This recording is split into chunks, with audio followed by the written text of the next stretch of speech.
Have you ever wondered why Canada is referred to as a dominion and not a kingdom? Well, right around the time of Confederation, the leaders were seriously kicking around the idea of calling Canada a kingdom, but they decided it sounded just too pretentious and it might actually upset the Americans. Trying to be polite, being fearful of Americans. That's about as Canadian an answer as you're ever going to find. But the term dominion also has some biblical meaning. Now, this was coined in 1866 by the Premier of New Brunswick, a Methodist by the name of Leonard Tilley, after he read Psalm 72. Now, fast forward to today. Some countries, not naming any names, and some Canadians believe that we are abandoning and have abandoned our earlier Christian character for a very particular, problematic, political ideology. To put it bluntly, some people wonder,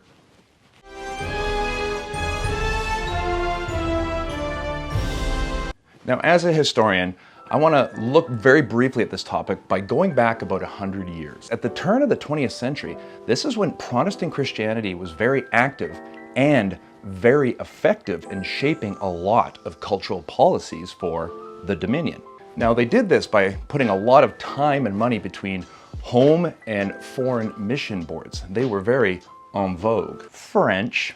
And thanks to the railroad, Canada could speak from coast to coast and was growing very successfully economically as it transitioned from a more agrarian economy into a more industrial one. Christian leaders were both thrilled and concerned about the role of Christianity in the land. Thrilled because of these advancements. Concerned that this new material wealth was distracting people from their faith. Thrilled that many denominations were growing. Concerned that these new technologies might shape the way people are thinking. And so Christian leaders asked themselves, how best to shape the Dominion? One of the questions they asked was, should Christians be involved in politics? Now, one Methodist paper known as the Endeavour Herald came at this problem in a very nuanced way, encouraging its readers to focus on personal piety over national policy. Quote, "We are not fit to lay down the new principles for the organization of society. Rather, Christian duty is to be exercised by faithful individuals in his or her own little sphere. Because without the quickening of saints and conversion of sinners, it is impossible to take any great forward step in morality." And so as the 20th century progressed, we entered to the time we historians refer to as the social gospel movement. Now, this is a name we're giving to some movements in the late 19th and early 20th centuries within Protestant Christianity that desire to apply Christian ethics to a variety of social ills they believe were brought on by the modern industrial age. And so the focus on these forces us to ask the question, were these leaders, were these Christians being more socialist in their views than Christian? Well, what do we mean by socialist or socialism?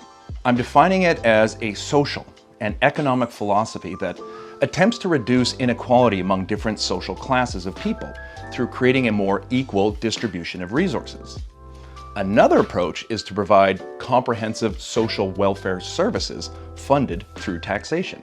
Now, to be fair, in the 21st century, when we think of socialist government, we rightfully think of the millions upon millions who died and suffered under various socialist governments. But in the early 1900s, before any of these events had actually taken place, a lot of Christian leaders were concerned about rampant greed and materialism and the political ramifications that could have for the Dominion. Christianity needed to, quote, make the same demands for a real change of life among capitalists as it does among the laboring men, end quote. So if workers are being admonished for vices or for irreligion or for falling away from regular attendance in church, why weren't the heads of industries being likewise admonished for their greed that was causing a lot of these social ills? The church needed to recognize the, quote, good things to be found in socialism, end quote, because it dealt with the unfair distribution of resources among the people. However, writing in 1909, George Bryce also noted, socialists need to realize that their creed is an insufficient one because unlike genuine Christianity, it was powerless to effect any true internal change.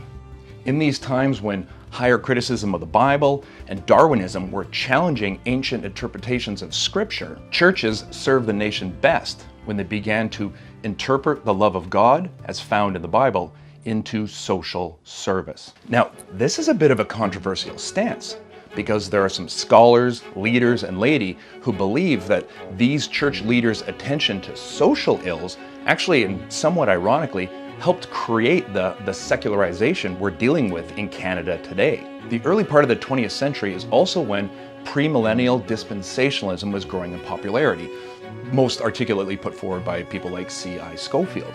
And their argument that the world was about to end quickly, permanently, and catastrophically. So preaching about social ills was kind of seen as, polishing the brass on the Titanic instead of telling people where the life rafts are.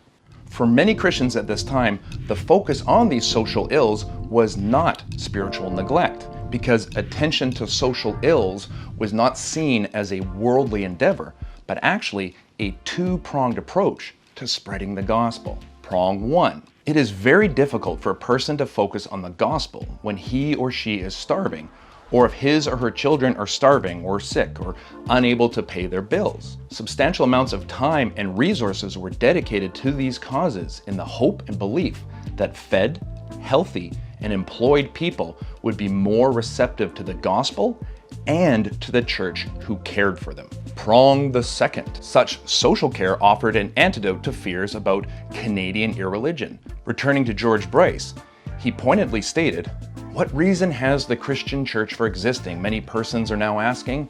And then he went on to answer, "To have a part in that shaping of a better world." This was not an abandonment of missions.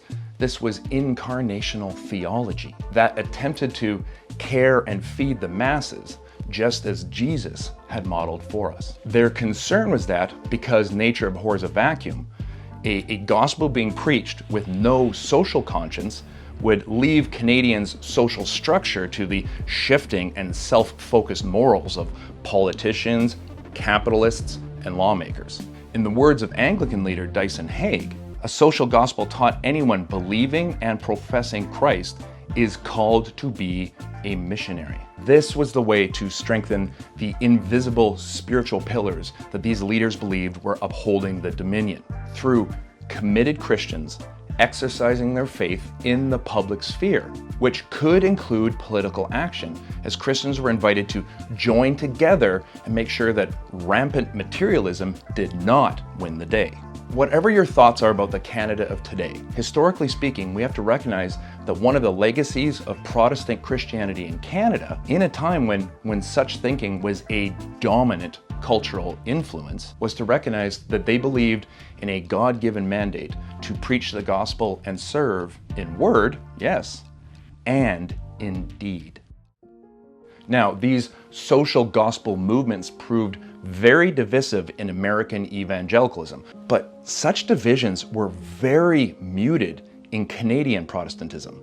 It is important to remember this because in order to address the Canada of today, we need to look back at the stories of this nation instead of importing the issues of other places and addressing them in ways that never really happened here. Now think about this. Thanks to devout Christian leaders like Tommy Douglas or William Aberhart, they were able to wed really high views on scriptural authority with demonstrable acts of social justice. While authoritarian, government-based socialism is a profound evil of the 20th century, I am talking about moderate Canadian Christian leaders. The socialism they were talking about, the socialism that helped define Canada through the 20th century, truly called the average faithful Canadian Christian to put aside their rampant individualism and serve their neighbor, and in so doing, save the Dominion.